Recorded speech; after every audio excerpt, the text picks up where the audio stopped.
Welcome back to another podcast. A bit late. Obviously, it's been like nearly 2 weeks since the last podcast. I totally forgot to do the podcast for game week 1, so this is going to be game week 1 and 2 podcast because I totally forgot about game week 1 because I was streaming, I was writing a script, I was sorting out some other projects, and I just totally lost track of what I was doing. So I've kind of caught up with everything there, so we should be fine now. I should be able to do it week in, week out now, as long as nothing else props up. So this podcast will stop and start a bit because I did record a little bit for game week 1, which I'll put on now, and then obviously I'll record over it, so it will stop and start. So I apologise for that. It might sound a bit better actually if I do that, but yeah, here we go. Game week 1. Game week 1, a very, very, very interesting game week, to say the least. We'll do it in kind of an order of top to bottom. I'll just do it whatever I see and whatever I've seen first. So the first game of game week 1 was Crystal Palace versus Arsenal, which Arsenal beat Crystal Palace 2-0, which was expected because Arsenal have got a pretty good squad now. So it was expected for Arsenal to win that anyway. They got a clean sheet, sweep the house, so good win for Arsenal. A game which was very, very, very interesting was the Liverpool and Fulham game. It ended 2-2. Mitrovic masterclass. I'm so glad I had him in my draft on game week 1 because I got all the points and won in the fantasy draft and the other leagues. So I'm so glad I have Mitrovic in. So yeah, Mitrovic masterclass. Absolutely had Van Dijk in his pocket, or absolute masterclass was Fulham. Absolute. To be fair, Fulham deserved that win so bad. Liverpool did not deserve to scrap a point from it. Liverpool, Fulham should have had the 3 points, but it is what it is. And then obviously another one which was kind of a shocking one for game week 1 was Bournemouth beat Aston Villa 2-0, which is surprising. I expected Aston Villa to win and they didn't. Bournemouth beat them 2-0, got a clean sheet and beat them. Aston Villa aren't doing that great at the moment. They really are not. It's not that great at all for them. My predictions are going to be a bit wary if it's like that. If they play like that, Aston Villa, they're going to end up getting relegated. It is what it is. And then obviously you've got the next game, Newcastle beat Nottingham Forest 2-0.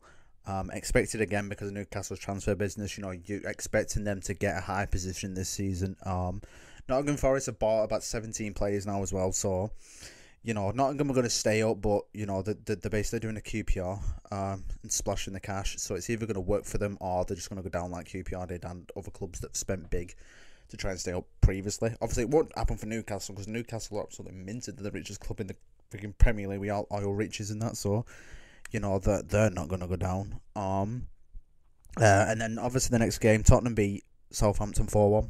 Expected again. I knew Tottenham were going to do it. Tottenham are definitely getting top 4 this season. Can't say.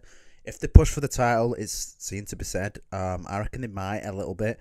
But again, we'll have to see what happens. But Tottenham are doing quite well. Leeds beat Wolves 2-1. Wolves are just dull now. I could see Wolves in a relegation battle sooner or later. I think they're the most dullest and boringest club in the Premier League now are Wolves. They're just same old. There's nothing special to them. It's just the same old boring football. So yeah, Wolves hopefully go down, even though that wasn't my prediction. Chelsea just about scraped to win over Everton. Chelsea beat Everton 1-0. They just about scraped to win. Fair play to Everton for keeping out and holding out. But it's a loss to them. Chelsea just about scraped to win. So there's not much they can do there.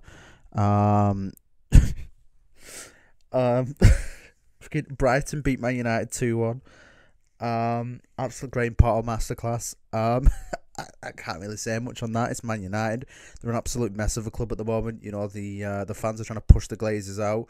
There's so much like background stuff happening with the club. Basically, the club's just in turmoil. It's an absolute mess, and it's not going to get any better until obviously the Glazers are out, which the fans and all that are trying to push for. Until that happens, United are screwed for. If they play like that against how they played against Brighton, they're going to be in a relegation scrap as well. And it's United. Once over, when I was a kid, United were like the biggest thing ever. So it is a bit sad to see United fall like this. When when I was growing up, United would constantly top with Ferguson, and now they've just gone whoop all the way down since Ferguson's left. And to be fair, David Moyes had a good point. He said when he was manager back in 2013, that he knew the areas which needed improving, but the Glazers didn't want to do it. So it's the Glazers that are basically holding the club back and holding the club hostage. So yeah, as I said, until they go, United aren't going to do anything. Next match, Man City beat West Ham 2-0. They got a clean sheet. Holland masterclass. Good for my fancy draft again, along with Mitrovic. So I had a pretty good game week 1, and then obviously last game, which was us 2-2, which would have seen the live stream of me live streaming it because I'm live streaming every Leicester game. We went 2-0 up, and then of course we had to concede 2 goals, so we should have had 3 points, but we only had 1 point because we balls it up at the back. Rodgers took off Drewsbury Hall, which he shouldn't have done because Drewsbury Hall was the best player on the pitch. He took Drewsbury Hall off, and as soon as Drewsbury Hall was off, the dynamic changed. Brighton just shifted and got 2 goals. So in a sense, Rodgers basically just threw that game away for us on the live stream, so I won't rant anymore against that. So yeah, that's game week 1. Like I said, some interesting stuff going on here and there. If buts maybe 1 minute. Yeah, so game week 1. In, out, it is and it isn't what it is, but, some interesting stuff there. It's looking very interesting. Palace could, there's some games there which I didn't expect. Obviously, the Fulham-Liverpool game. Expected Liverpool to beat them. Villa-Bournemouth. I expected Villa to beat Bournemouth, and it didn't happen. I didn't expect Everton to only lose 1-0 as well, and, I expected us to beat Brentford, which we should have done, but, we didn't. I didn't expect Brighton to beat United either. City against West Ham, that was obviously bound to happen, but that is what it kind of is. So yeah, that's game week 1, done and over with. Obviously, this is recorded previously. This little bit end bit, so I don't know if this is gonna go up on one podcast or it's gonna go up on a double podcast, or if it's just going to be all on one, because I don't think I'm going to get this up in time for game week 1. So, if it doesn't, it'll be up with game week 2. Game week 2, welcome back to the podcast. Obviously, as you can tell, this is split into 2. I've just re-looked at all my older little bits. I've cut bits out, there wasn't a lot that I recorded, but I think it was like 7 minutes in total. So yeah, this is game week 2 now, which is, I'm recording this today as the last game is being done with the Liverpool and Palace game. I haven't actually checked the score yet because I'm recording this as of now. Decided to do it as one. So yeah, we'll get back in. The first game, Aston Villa beat Everton 2-1. Kind of expected, Everton are now in a relegation battle. It was coming. Obviously, Everton are either going to go down this time or they're just going to scrape it again. So, even though I said I expected Villa to beat Bournemouth in the first game week, and they didn't, but obviously they've beaten Everton, which was expected. Southampton and Leeds 2-2. I'm pretty sure was that the game where Leeds were 2-0 up, and they basically pulled a Leicester, they pulled an us in game week 1 where we were 2-0 up against Brentford and drew 2-2. That's exactly what Leeds did. They blew it and kafoofed it. And then obviously there was the game against us. We lost 4-2 to Arsenal. We did pull it back to 3-2, and it looked like we could have made it 3-3, but things were kerfuffled. I'm still pissed off to this day, like 2 days after the game, the fact that Martinelli did not get a red card when he fully deserved a red card for the tackles he was doing on Fofana. It was bullying Fofana. It was constantly tackling after Justin. He should have had a blatant red card at least 3 times, but the ref just dismissed it. Arsenal were pulling foul after foul, and Arsenal were getting away with it. So in a sense, Arsenal did not deserve those 3 points at all. But then again, we didn't deserve them as, with the way we were playing in the first half. It was absolutely abysmal. It was absolutely shocking. A lot of the players just looked lost. The defence looked absolutely abysmal. Just all over the place. It was basically the second half of the Brentford game in game week 1 where we were 2-0 up and threw it away. Through the 3 points away. It's pretty much the similar situation, and it's expected. With no signings being said or whatnot, it's expected for this to happen. There's not much you can do. It is what it is. At the end of the day, you just have to see how it is. I won't rant enough about that. Brentford and Brighton and Newcastle a 0-0 draw, so a clean sheet before both teams because neither scored. Which was expected because Newcastle have spent big and Brighton are coming off a United win. So, in a sense, you would have probably expected Brighton to maybe win that because of the win against United in game week 1. But no, it was a stalemate, so a point each for them. Man City absolutely dismantled Bournemouth 4-0. Holland only got an assist this time. Oh. I'm telling you, he'll come back. He'll come back one day. So yeah, expected again for Man City to do that. Nothing needs to be said there.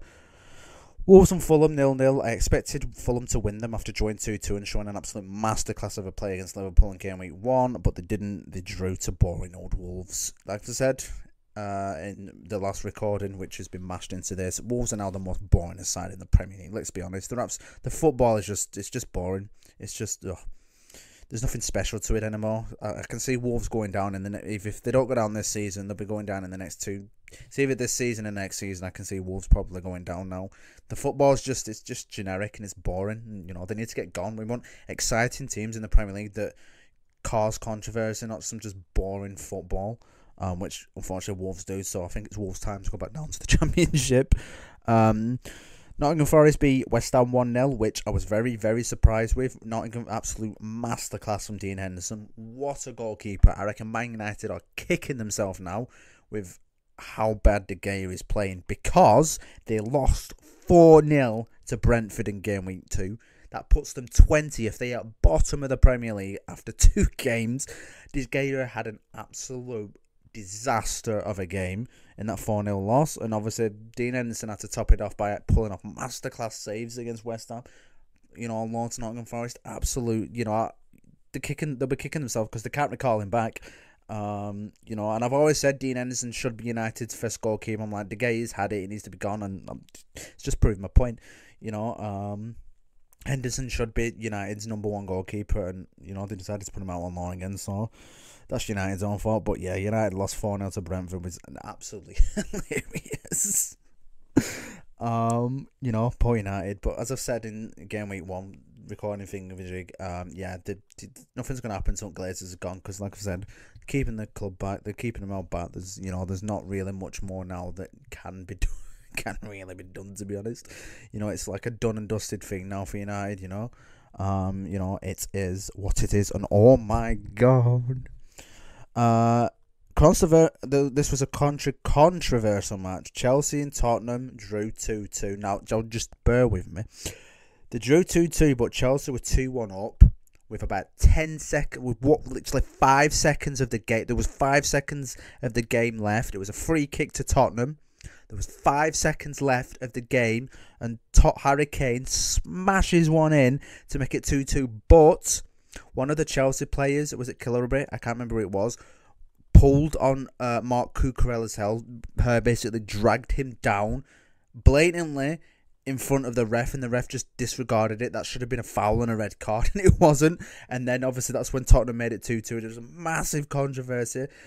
There was absolute uproar. It was hilarious. And then to top it off, Conte goes to shake Tuchel's hand, doesn't even look Tuchel in the eye, walks past to shake his hand. Tuchel just grabs hold and squeezes his hand, doesn't let fucking Conte go. So Conte walks off thinking that Tuchel's going to let go of his hand, but doesn't, and Conte gets pulled back and thrown, and then fucking Conte starts, and then Tuchel starts scrapping with Conte. He's there like, look me in the eyes, this is that, and then starts giving Conte shit, and then it all kicks off, and obviously both Tuchel and Conte have got red cards now, so they can't be there for the next game weeks because they've got red carded. And then there's been the memes of it. They're up everywhere. But no, Conte would have Tuchel in a boxing match. Them 2 1-on-1, Conte would absolutely murder Tuchel. And then to top it off, in the end of the game interview, Tuchel was taunting Conte and he was showing his muscles and he was like showing off. I was like, oh my god, that is embarrassing, Tuchel. It was such an awkward interview, and it was embarrassing from Tuchel's standpoint. I was like, mate, you're like 50 odd. Why are you acting like a fucking 15-year-old? Because it wasn't Conte's fault, and I've seen like comments of it, people saying that it's Conte's fault. I was like, no, it's not. It's Tuchel's fault. He was the one that started that. If that was me, I would have fucking sparked Tuchel there on the bloody on pitch. I'm surprised Conte didn't smack him one.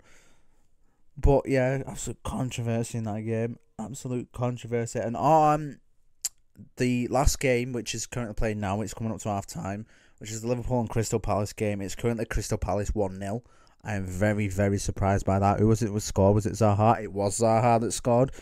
So Liverpool are losing 1-0. I'm absolutely surprised by that. Who've Liverpool got on their team news, because that's very, very surprising.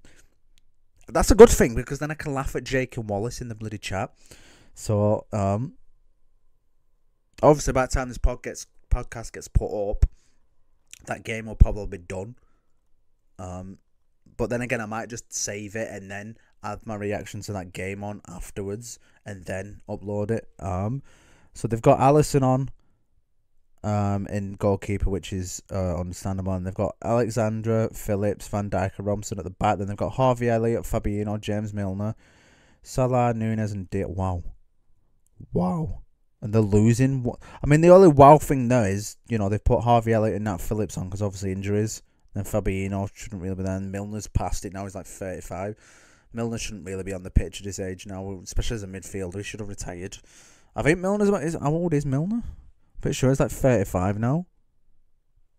Is he 36? He's 36, yeah. He should have retired by now as a midfielder at that age. Playing at top level for Liverpool. Surprised he hasn't retired yet.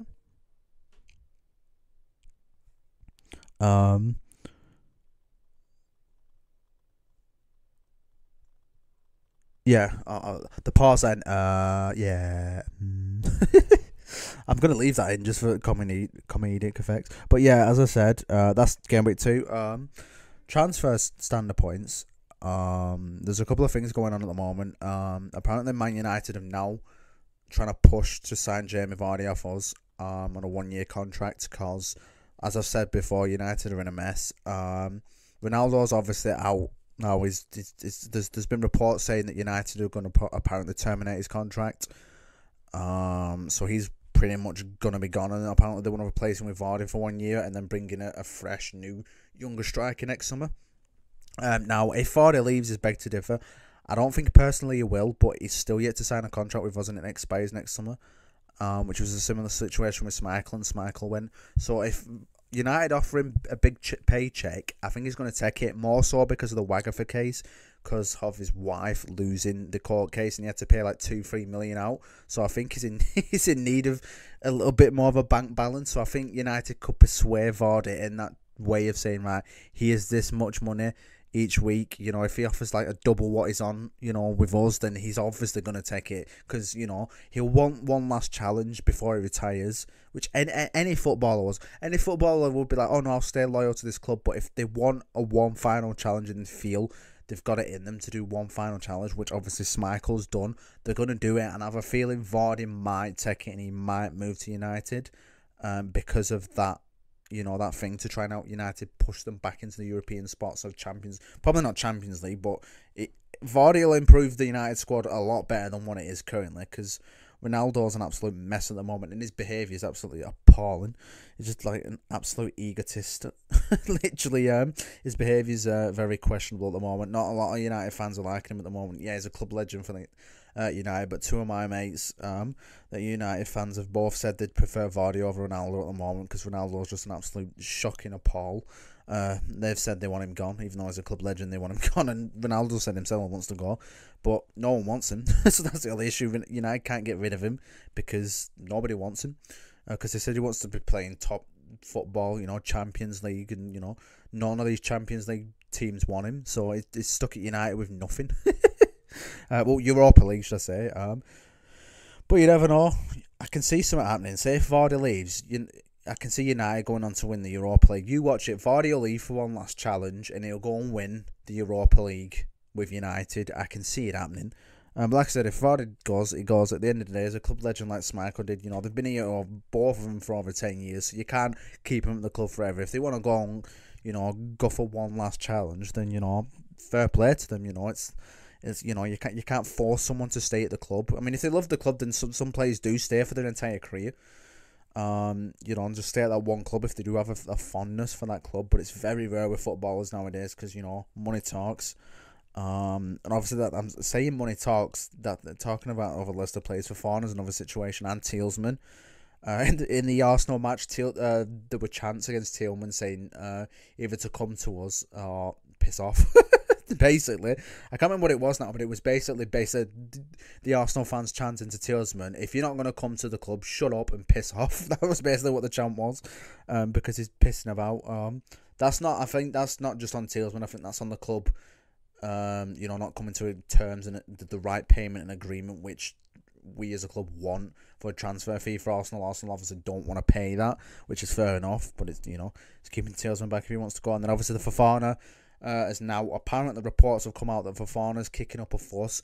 He said that he wants to go to Chelsea now. He wants to play for Chelsea because he says he wants to play Champions League football and he wants to be top level to play for Chelsea because of Didier Drogba, because he grew up and he had a massive fondness for Didier Drogba. That's why he wants to play for Chelsea, and play at that top level for Champions League. Concerning he wants to play because Didier Drogba been growing up idolising him. He wants to go there now. So reports are apparently saying he wants to go there, and apparently now he's unhappy that Leicester are valuing him out of a chance to move to Chelsea. So Fofana's probably going to pull on Mahrez now. I hope he doesn't. But I've got a feeling he's going to pull. It's going to be a Mahrez 2.0, where he's going to be an absolute dickhead, and he's going to kick up a fuss, and it's going to cause a team to play shite like that season that Mahrez stayed because he couldn't push a move out, and then he went Man City the season afterwards. I hope that's not the case. I hope Fofana's got a bit more sense than Mahrez. Obviously, like I said at the moment, it's only reports. I don't know if it's true, but apparently he's trying to force it now, and he's peed off with the fact that Leicester are valuing him out, so he can't move to Chelsea when he wants to go there. But at the end of the day, he's still got 5 years. He only signed a new contract, so he's on a 5-year deal with us, which he only signed 2 months ago. So if he wanted to push a move to another club like Chelsea or whatnot, he shouldn't have signed a new 5-year contract. Of course, we're going to value him out like 80, 90 million, because that's what he's worth, because he's still got 5 years on his contract. So if the reports are true that he is kicking up a fuss, well, that's his own fault. He shouldn't have signed a new contract 2 months ago then, did it for 5 years? If he wanted to go, I'm like, that's his own fault. Of course, we're going to value him high when he's got 5 years on his contract. I'm like, no, we're not going to say, oh yeah, you can go to Chelsea for 20 million, even though you've still got 5 years on your contract when he's paying out. It's like, use your common sense. So, like I said, we don't know what's true yet, because obviously it's just reports that have been reported. There's nothing official until like the club announced stating something, or like Fabio says something. Anything that he says, or if he says here we go, then it's pretty much solid. He hasn't said anything on the Fofana matter yet, from what I can see. So at the moment, I'm just calling bullshit on these reports. Fofana hasn't kicked up a fuss. Nothing's. I'm just calling bullshit until something official has been said. It's just bullshit in my eyes. So yeah, I'm hoping we make some signings as well before the transfer window shuts. As I've said in the last podcast, I personally don't see it happening. We're probably not going to sign anyone. We're looking a right mess. I mean, it could be worse. We could be United that's lost the opening 2, and they're definitely going to lose the next game because they've got Liverpool again in the next game. But then again, Crystal Palace is currently beating them. I think they still are beating them. So if Crystal Palace beat them, that's a draw. They've gone to Fulham, and I lost to Crystal Palace. But yeah, it's half time for Liverpool Crystal Palace, and Crystal Palace is still 1-0 up. So yeah, like I said, it is what it is. We'll just have to see what happens. We've got Southampton next. Obviously, I'll be streaming the game because, like I said, every time Leicester are playing, I'll end up streaming the games. Our next game's this Saturday coming up, 3 o'clock, like it was with the Arsenal game, which I'll be streaming. We've got Southampton, expecting a win, but I can see us losing. Just the way we're playing at the moment, it's just abysmal. And the fact that both games, opening games as well, fouls and I'm telling you, 2 days later, like I said, I'm still pissed off with that Arsenal match. The whole Martinelli situation, the fact he didn't get red carded when he should have done, that just fucking pissed me off. That, and then he went and scored, didn't he, for in the next game, which won Arsenal the game. Was it Martinelli?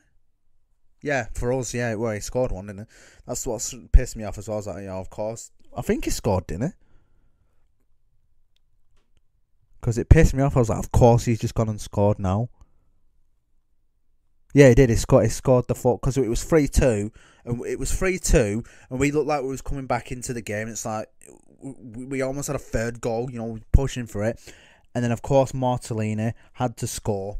the fourth goal to secure the 4-2 win. I was like, of course, after he should have been red carded, he's pretty much now gone and sealed the 3 points for Arsenal. That's what pissed me off even more, because the fact that he should have been red carded and then he goes and wins the game with a fourth goal after we could have pushed it back to 3-3. I mean, like I said, Martinelli should have been off that pitch in the first half, which if he was, we probably could have pushed for a win easily in that second half. So, that's what pissed me off. So they basically had the ref in the pockets, and they paid the ref off clearly. With Martinelli when he should have been red carded. So they basically paid to win that game, because that second half, Martinelli should have been off at first half, and then the fact he kept bullying Fofana and Justin again in the second half, and the ref just dismissed it. Absolutely fucking shocking behaviour from that ref. Shocking behaviour from Martinelli, and the fact that he kept getting away with it as well. I don't know what he was like, afterwards and whatnot, but like I said, yeah, absolutely fucking disgraceful for Martinelli. Absolutely laughable. Well, it's not even laughable, it's just a disgrace to football. That the entire game was disgusting. The fact that Arsenal just kept getting foul after foul after foul, and they just got away with it. It's like, yep, that's of course, top 6 ruining football as per usual. We say that, and look at United. But yeah, last game, week 1 and 2 all smashed in together. Like I said, I'm going to try and keep up with this now, so we can do it as a weekly thing and not, miss it out like I've done with this one, which, it's one of those things. I don't know whether I'll wait to upload this or upload it straight away, or wait till the Liverpool and Crystal Palace game is done and then record extra. I probably won't, because if I stop it on here and accidentally click some, like take some off, it'll delete everything that I've recorded extra onto this. So unless I save it and then just record over it afterwards, which I probably might do. But we'll have to wait and see. But yeah, anyway, that's game week 2. Game week 1, a little rant there at the end. But yeah, obviously game week 3, which kicks off on Saturday. Little bit of predictions for me. Spurs Wolves. Spurs are easily going to win that. Palace Villa. That's hard to say. You think Aston Villa win, but I'm going to go with a draw for that game. Everton Nottingham Forest. Nottingham Forest is going to beat them easily. Fulham Brentford is going to be a very interesting game. We know Brentford are playing. Beat United, coming off a 4-0 win against United. Brentford are going to be out for blood against Fulham, but then Fulham drew 2-2 to Liverpool. They play some sick football, but then they drew, didn't they, to Wolves. So, it's going to be a very interesting game, that Fulham-Brentford. I can't really say much on that. You'd expect probably Brentford to come out with a win, but it's going to be a close one, if not, probably a draw. And then obviously us and Southampton. I'm expecting us to win, but I have a feeling we're going to lose. And then Bournemouth versus Arsenal. That should be easily an Arsenal win. Leeds v Chelsea. Chelsea should win that easily. West Ham v Brighton. I want Brighton to win, but I have a feeling West Ham are going to win. Newcastle v City. Oh, that's obviously going to be City that win that. And then, is that the last one then? United v Liverpool. Yeah, it will be one. United v Liverpool. Liverpool will easily win that. But how United have been in the last 2 games, you have to losing that. 110% losing that game. So yeah, that's game week 3 predictions. I haven't said scores, just like what it'd be. But yeah, interesting to say the least. Can't wait for us to lose again and me kick off on stream again like I did with the Arsenal game on Saturday. It's going to be another thing. I can see it happening. We'll either pull a Brentford again. We'll go like a couple of goals up and blow it and draw or actually lose this time. Or Southampton are just going to be all over us. It's going to be one of the two. I can see it happening. We need transfer business, and it's just not going to happen. We need to make signings. We haven't made any signings. We're not going to make any signings. So we're going to end up at the bottom 10 of the fodder. Or push for relegation at this point. If Vardy goes, put it this way, if Vardy leaves for United, we're fucked. We're going down. I'm sorry. If Fofana and Vardy go, I apologise for that, that's my chair. If Fofana and Vardy go, and then Tielemans manages to push out to Arsenal, so if Tielemans goes with Fofana and Vardy, we are getting relegated. Because, if we don't make any signings to push through to replace them, we're going to end up in the relegation zone or worse, relegated. I know people like other Leicester fans are like, oh no, shut up. I was like, well, it's the hard truth. If you lose your top defender, which is Fofana, and then lose your top goal scorer, which is Vardy, and then you're left with Daka and Nacho that can't really do anything, you've got no striking force there to push goals in to keep up, and then you've lost your best defender. And we've already lost our fucking best goalkeeper as well. So, of course, that's going to fucking push you down the table into a relegation battle. You lost your best goalkeeper. You could potentially lose your best defender. You could potentially lose one of your best midfielders. And lose your best striker in one transfer window.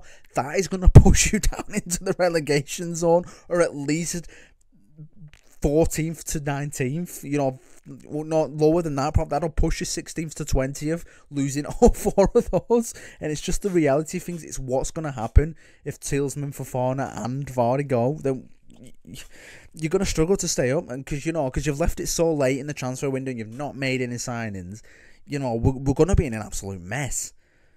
But we always do this every transfer window. We leave transfers to the last minute, and then they end up panic buying crap players. Look what we did last season. We bought in Ryan Bertrand and Janet Vestergaard, 2 of the worst players I've ever seen put on a Leicester shirt. We panic buy. And we shouldn't have to do that. They should have deals before the transfer window opens. We should have deals already in place or already spoken and to players and scouted out players that we're interested in signing, but we don't do that. Our scouting is absolutely abysmal. It is terrible now. It used to be really good, before we won the league and everything, but our scouting's getting really bad now. The last couple of seasons on how we've going about transfers and, been buying absolute shit players. We're buying players that just can't replace players which, for the future when those players leave, they're just not a good standard. Nacho just needs to go. I'm sorry, he had one really good season and he's just gone to shit again. Nacho needs selling. I don't think Daka's ever going to come good. So, like I said, if Vardy goes, we're left in a mess. We've got no striker, basically, because Nacho and Daka can't do anything. Especially Nacho.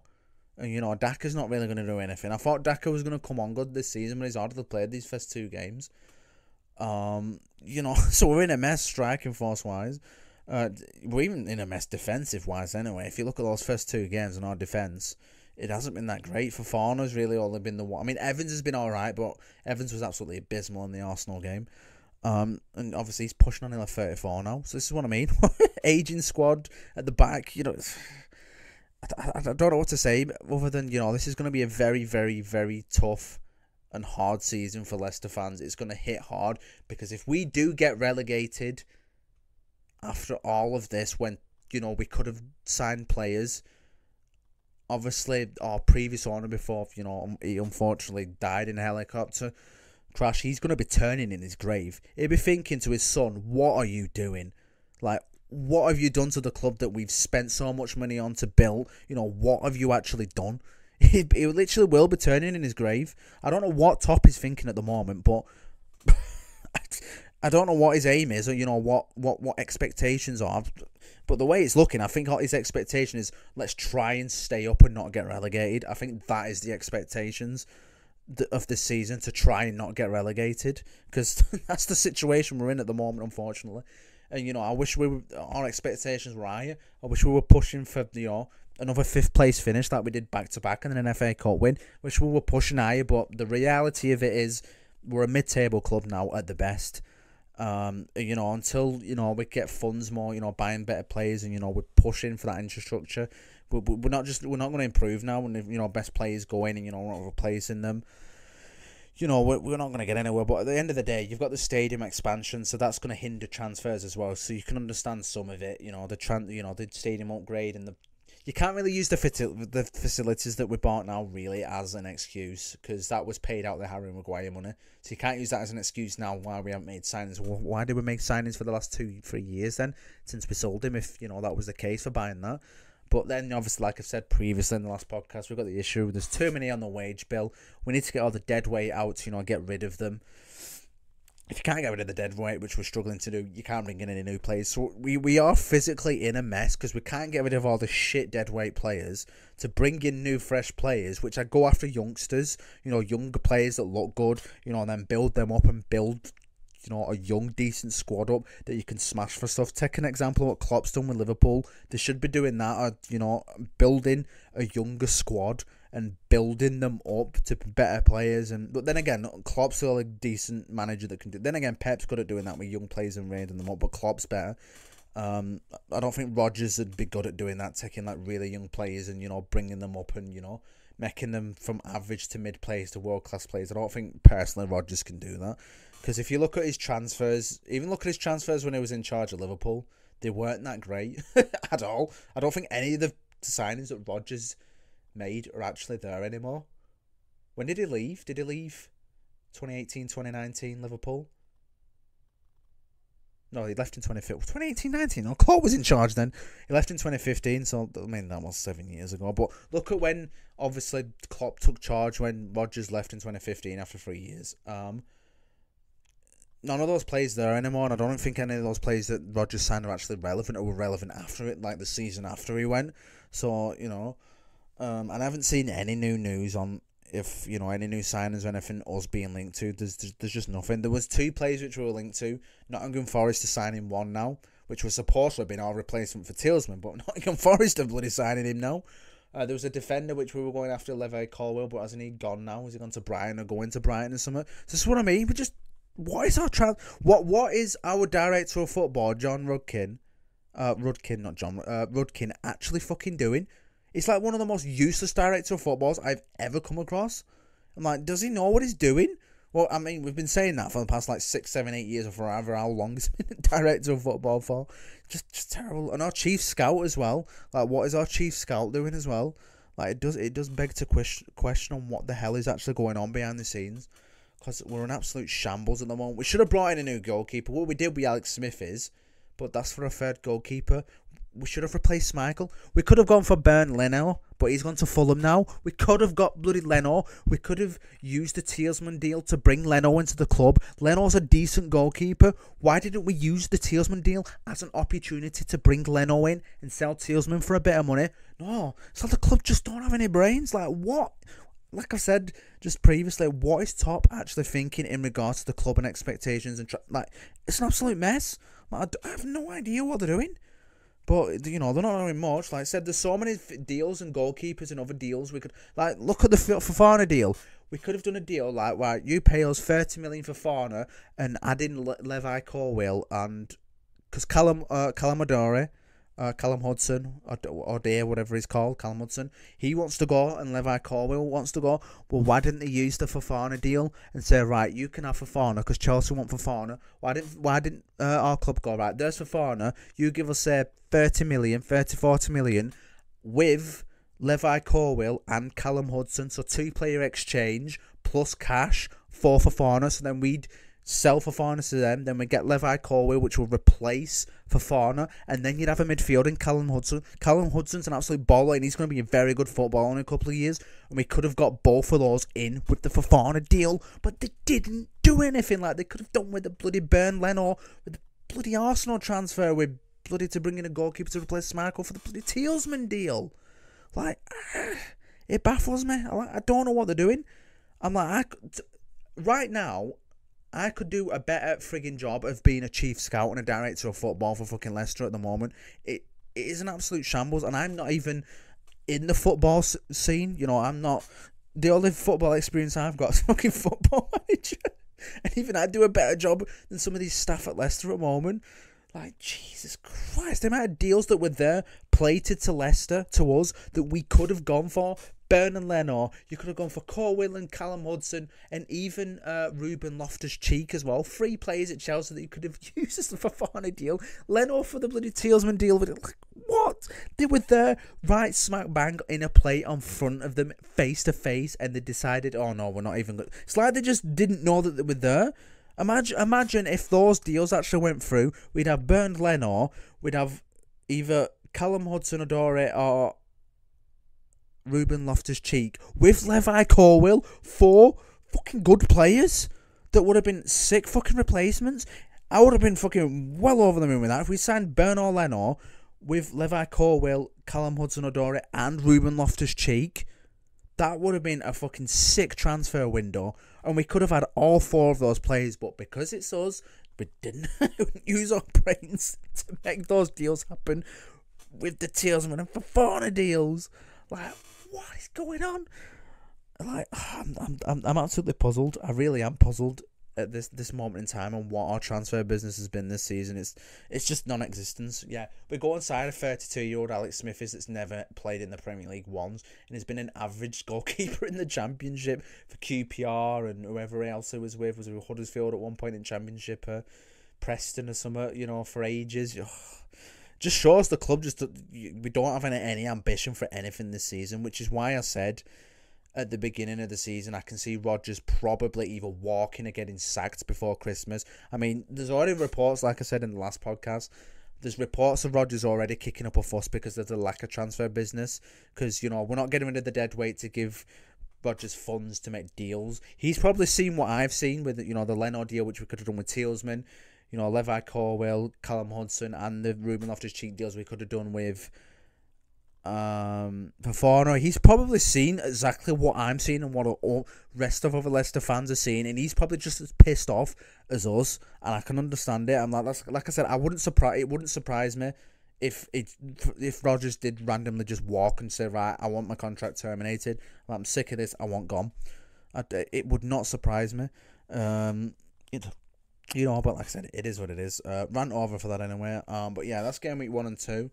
I've given predictions. I was ranting on for about 15 minutes about that, but it's at the end of the day, and any football fan that's a full on, dead hard, they live and breathe and bleed their football club. They do exactly the same as what I was ranting there. Man United fans are probably doing it at the moment when I was doing there. Anyone that loves the club would do exactly what I've just said there. They'd rant saying this.